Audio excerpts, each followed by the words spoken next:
Dear student, आज के lecture में हम परसेंटेज टॉपिक स्टार्ट करने जा रहे हैं। मैं एक बहुत इंटरेस्टिंग वे से परसेंटेज को सिखाऊंगी, आपको देखना। परसेंटेज ज्ञात करना हो तो 100 से गुणा किया जाता है, और प्रतिशत दिया हो तो 100 से भाग दिया जाता है। देखो, जैसे कि कमी हो तो 100, जैसे वृद्धि है 100 में 10% की वृद्धि तो 110, और 100 में 20% की वृद्धि है तो 120, और अगर कमी है तो 100 में 10% की कमी है तो 90, 100 में 20% की कमी है तो 80। 20% का मतलब 100 में से 20 कम है। अब देखो, एक एक क्वेश्चन सिखाते हैं। संख्या 24 120 का कितने प्रतिशत है? 24 120 का पूछा है, कितने प्रतिशत है? कितने प्रतिशत है? 100 से गुणा करो, अब मल्टीप्लाई करके सुनना। 12 दूनी 24, 10 दूनी 20% है। ठीक है, ये क्वेश्चन समझ में आया? अगला क्वेश्चन देखो, 150 ग्राम 3 किलो का कितना प्रतिशत? 150 ग्राम 3 किलो मतलब 3000 का कितने प्रतिशत है? यानी कि 100 से मल्टीप्लाई कर दो। 1 0 से 1 0, 1 0 से 1 0, 1 0 से 1 0, 3 5 15, 5%। संख्या 120 का 40 कितने परसेंट होगा? 120 संख्या 120 का 40% कितना होगा? 40% यानी कि 100 से डिवाइड कर दो, 48 होगा। समझ में आया? देखो, संख्या 2000 का 12% और का 20%। का मतलब होता है गुणा। 2000 का 12% और 20% कितना होगा? मल्टीप्लाई डिवाइड करके हम सोल्व करेंगे तो 0 से 0 कट गई, 1 0 से 1 0 कट गई, 1 0 से 1 0, 12 दूनी 24, 24 दूनी 48, 48%। 48 होगा मतलब नंबर। किसी संख्या का 16% 48 है तो वह संख्या क्या होगी? 16% अगर 48 है तो 1% कितना होगा? तो संख्या पूछिए ना, 16% 48 है तो वो 1% कितना होगा? 48/16, यानी कि 3। 1% 3 के बराबर हो गया तो 300 हो गया ना। 100 से मल्टीप्लाई कर दो, 3 को 100 से मल्टीप्लाई, क्योंकि संख्या तो पूर्ण होगी 300 का। किसी संख्या का पूर्णांक 600 अंक है, यदि एक विद्यार्थी को 480 अंक मिले तो उसका प्रतिशत ज्ञात करो। देखो कितना आसान क्वेश्चन है। किसी संख्या का पूर्णांक 600 अंक है और 480 अंक मिले, 480 अंक मिले तो 480/600 इंटू 100, उसका प्रतिशत ज्ञात करना है। तो 6 2 48, 80% मार्क्स मिले। ये करते नहीं हम कि मेरे 600 में से 480 अंक आए तो कितने परसेंट मार्क्स आए? 480/600 इंटू 100।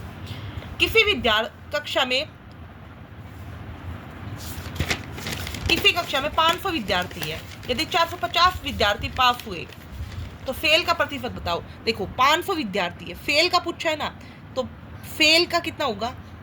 पास तो 480 हुए तो फेल निकाल लो, 50 हुए, 50/500 इंटू 100, 10% हो गया फेल का प्रतिशत। किसी का विद्यालय में, किसी कक्षा में कुल 2000 विद्यार्थी है, 2000 विद्यार्थी है, चलो 2000 विद्यार्थी मान लिए हमने। लड़कों का प्रतिशत 60 है, 60% लड़के हैं। लड़कियां का प्रतिशत 40 होगा तो लड़कियों की संख्या कितनी होगी? 40/4, 2000 इंटू 4। तो यहाँ से 2 0 फिर 2 0 1 0 फिर कितना आएगा भाई? 2000 का 40% निकाल रहे हैं, 40%,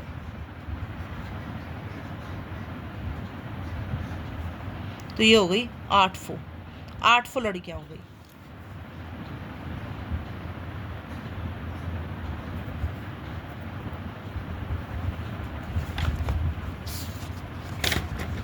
अब आगे क्वेश्चन देखो, यहाँ पे देखो, किसी व्यक्ति द्वारा अपनी आय का 10% शिक्षा पर, 10% शिक्षा पर, 20% भोजन पर, 20% भोजन पर और 40% कपड़ों पर खर्च करे।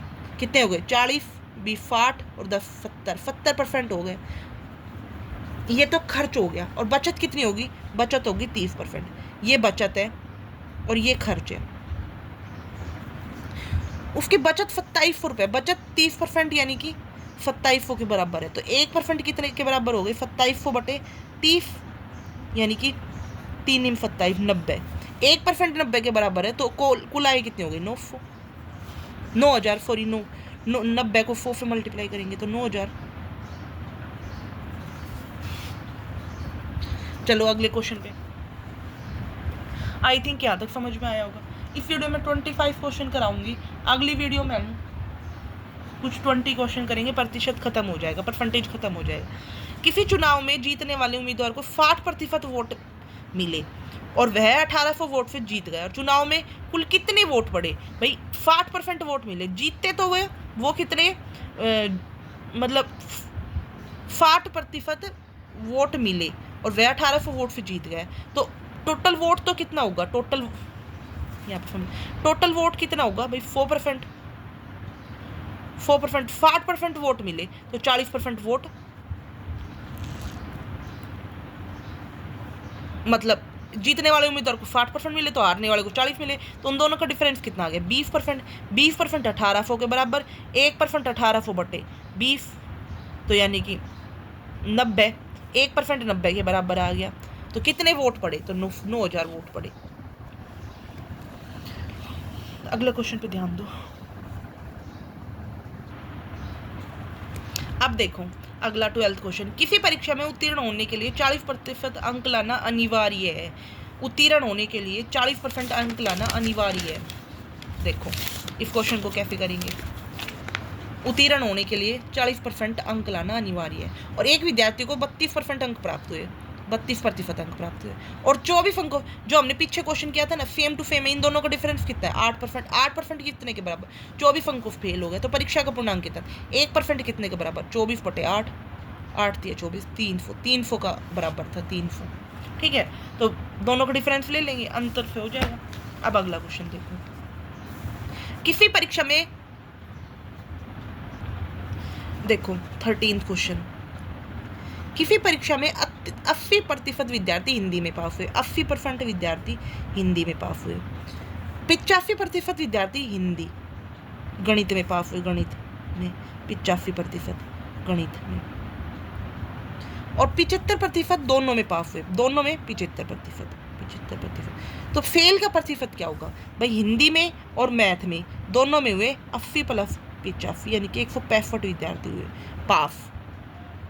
तो पास कितने हुए? 165 में से इसको घटा दो, दोनों में जो पास हुए वो कितने हुए? 90% पास हुए। तो फेल कितने हुए? फेल का प्रतिशत बताना है ना, तो दोनों में, इसमें भी 80 85 दोनों को ऐड कर दिया, 165, और इसमें से ये 5% घटा दिया हमने, तो 90%। तो फेल प्रतिशत कितना आ गया? 10%। 10% फेल हुए, तो फेल का प्रतिशत 10%, कॉमन को हटा लिया हमने। एक गांव की जनसंख्या 8,000 है, यदि प्रति वर्ष 10% वृद्धि हो, 8,000 है, यदि 10% वृद्धि हो, 10% वृद्धि हो, यानी कि 100 जनसंख्या थी तो 100 पे 10% बढ़ी है, और 2 वर्ष बाद कितनी होगी? 110 बटे 100 इंटू 110 बटे 100 है, काटेंगे तो यहाँ से काटेंगे 1 0 से 1 0, 11 11 121 इंटू 8 मल्टीप्लाई करके फोल्ड करेंगे तो 96। किसी फ्रिज का मूल्य 12,800 है, 12,800 फ्रिज का मूल्य 12,800, फ्रिज का मूल्य 12,800 है। 20% कमी हो रही है, तो कमी हो रही है ना, तो जो मेन चीज़ थी ऊपर, कमी वाले को नीचे 80। 20% कमी हो रही है 2 वर्ष पहले, 100 बटे 80 फोल्ड कर लो। इसको फोल्ड करेंगे तो कितना आ जाएगा? 20,000।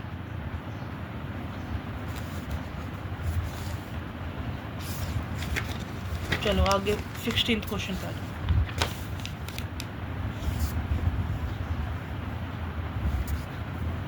किसी संख्या में पहले 20% वृद्धि होती है, 20% वृद्धि होती है, 100 थी वो 120 हो गई, और बाद में 10% कमी हो जाती है, तो 10% कमी हो जाती है। जब इस तरीके का क्वेश्चन हो तो उसमें अब ये 12 क्या करेंगे? 12 निम्मे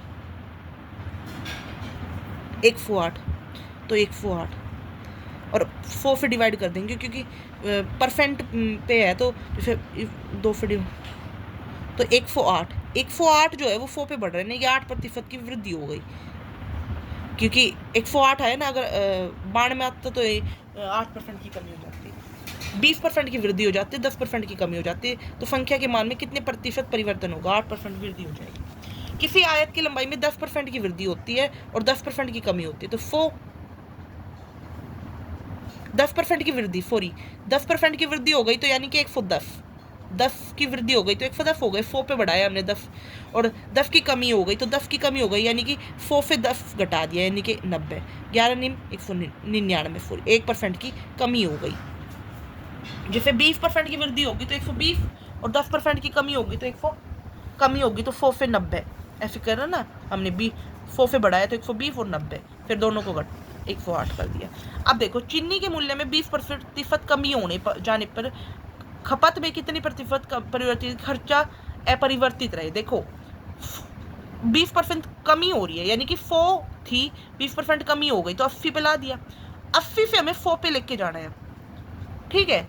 तो इन दोनों के बीच का डिफरेंस कितना है? कमी हो रही है 20% की, और बाद में कितना, बाद वाला देखना है। जैसे कि हमने पिछले क्वेश्चन में बताया था मैंने कि भाई 20% पहले मूल्य क्या था, तो 100 था पहले, बाद में कमी होके 80 हुआ, तो पहले 100 था ना, बाद में कमी होके 80 हुआ, तो 100/80 100/80 2 वर्ष के लिए।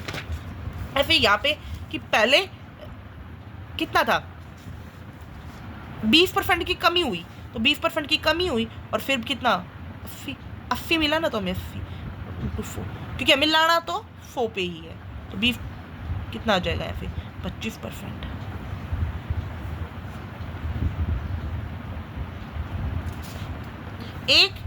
यदि ए की आय ने 20% की आय बी से, ए की आय और ए और बी 20% अधिक है, 20% अधिक है, यानी कि 120, और बी की आय से कितने प्रतिशत कम होगी? बी 100, अगर बी की 100 है तो ए की 120 है, तो बी जो है, बी की आय ए की आय से कितना कम होगा? तो 20 बटे कितना लिखूं, 120, क्योंकि पहले 120 था ना, पहले 120 इंटू 4, फोल्ड कर लिया, 4 2/3%।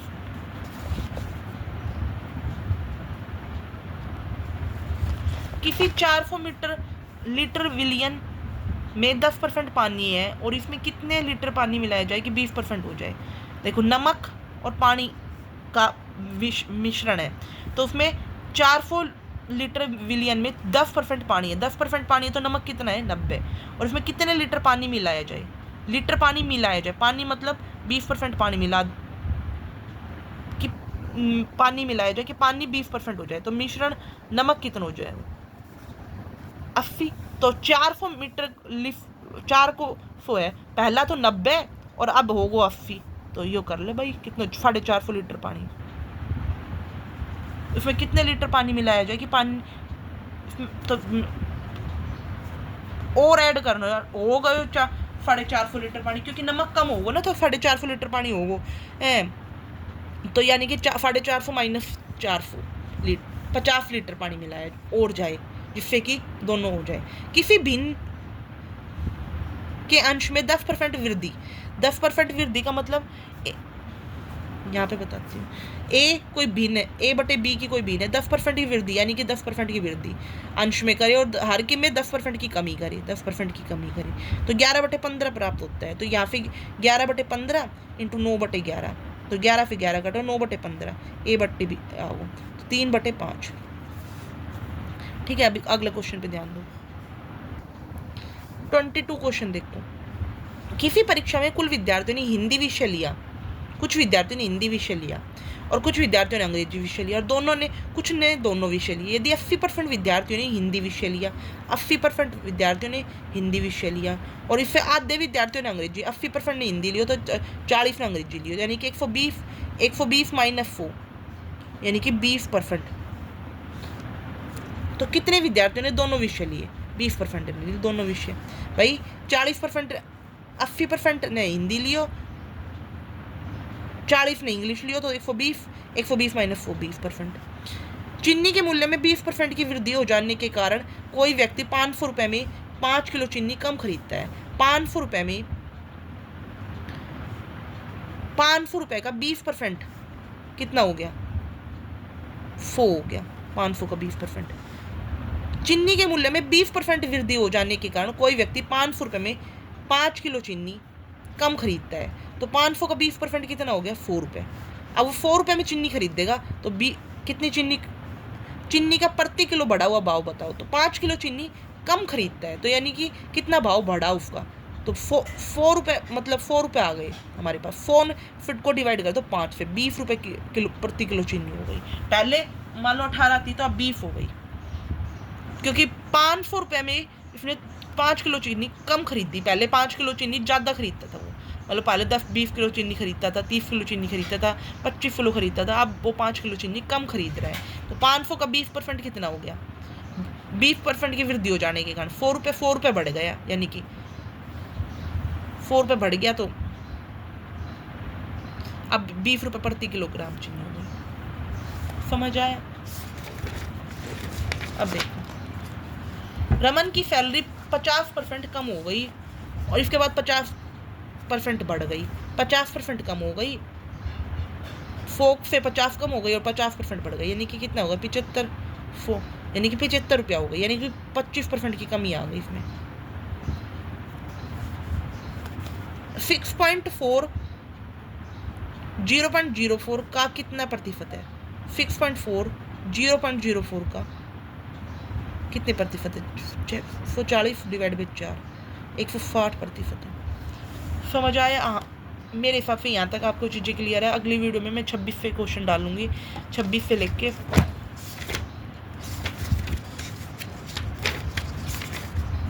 45 तक। आई होप आपको यहाँ तक क्लियर हो जाएगा। हमारी कॉम्प्लेक्स एनालिसिस की सीरीज चल रही थी। मैं कॉम्प्लेक्स एनालिसिस दिसंबर 2011 के क्वेश्चन ऐड करने वाली हूँ। आज ही मैं ऐड कर दूँगी, आप देख सकते हो। Thank you so much for watching my video. Percentage आज कंप्लीट हो जाएगा।